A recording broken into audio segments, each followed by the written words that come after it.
अगर आपका भाई प्रधानमंत्री होता तो क्या आप पतंग बेच रहे होते या फिर पेट्रोल पंप पर अटेंडेंट या किसी गौशाला में हेल्पर होते? अगर आपका बेटा प्रधानमंत्री होता तो क्या आप लाइन में पैसे लेने के लिए खड़ी होती?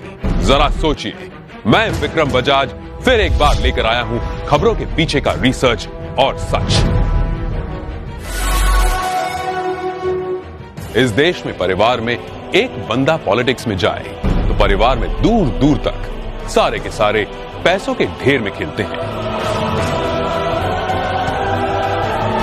तभी आज हमारे पास हैं एक ऐसे नेता जो देश की सियासत की सबसे ऊंची कुर्सी पर बैठे हैं, लेकिन उनका परिवार कैसी आम जिंदगी जी रहा है। नरेंद्र मोदी के बड़े भाई सोम भाई मोदी खुद तो मानते हैं कि वो नरेंद्र मोदी के भाई हैं, पर उन्हें पता है कि प्रधानमंत्री के लिए सिर्फ 125 करोड़ देशवासियों में से एक है। छोटे भाई पंकज भाई गुजरात सरकार के माहिती विभाग में साधारण सी नौकरी करते हैं। दूसरे बड़े भाई अमृत भाई एक प्राइवेट कंपनी में फिटर के तौर पर रिटायर हुए हैं। आज भी उनके परिवार में से किसी ने एरोप्लेन अंदर से नहीं देखा।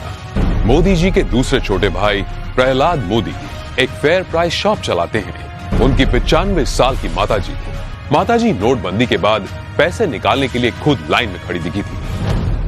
अब जब हम छोटे थे तो हमारा गुजारा करने के लिए वे अड़ोस पड़ोस के घरों में बर्तन साफ करना, पानी भरना, मजदूरी करना।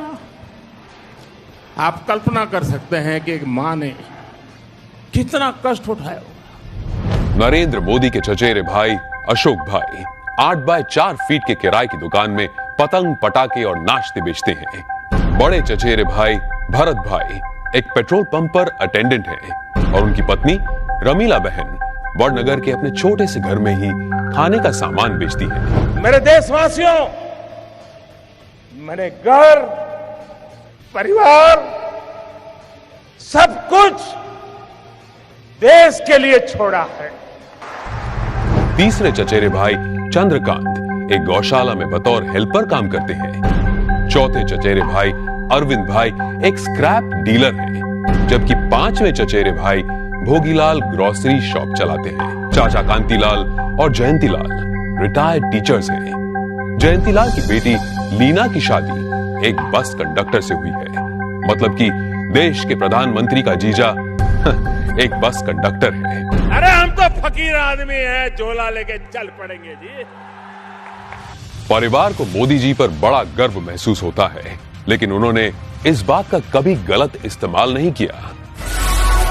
अब जरा सोचिए, दूसरी तरफ है यूपी के मुलायम सिंह यादव और अखिलेश यादव परिवार, जो सत्ता की खींचतान में अपने स्टेट, अपने लोग, अपनी जिम्मेदारियां और अपना होश तक भूल चुके हैं। गांधी परिवार जिसने अपने परिवारवाद से कितना बड़ा पॉलिटिकल एम्पायर खड़ा किया, और बिहार के लालू प्रसाद भी अरबों खरबों के घोटाले कर अपने खानदान को माला माल करते आए हैं। कश्मीर में भी लोगों का जो होना हो वो हो, लेकिन अब्दुल्ला परिवार के ऐशो आराम में कोई कमी नहीं आई। अब जरा सोचिए, नरेंद्र मोदी ऐसे कैसे प्रधानमंत्री हैं जो इतने बड़े पद पर होने के बावजूद अपने परिवार के लिए कुछ नहीं करते हैं? क्यों? जवाब साफ है, ये 25-50 लोग नहीं बल्कि 125 करोड़ भारतीय ही उनका परिवार है। 125 करोड़ देशवासियों में एक मोदी होगा, उससे ज्यादा कुछ नहीं हो। अपने आप को पूरी तरह खपा दूं, आहूत कर दूं, तो उससे बड़ा जीवन का आनंद क्या होगा? जरा सोचिए, क्या देश को ऐसा निस्वार्थ प्रधानमंत्री कभी मिला है या तो कभी मिलेगा? ये जरा सोचिए।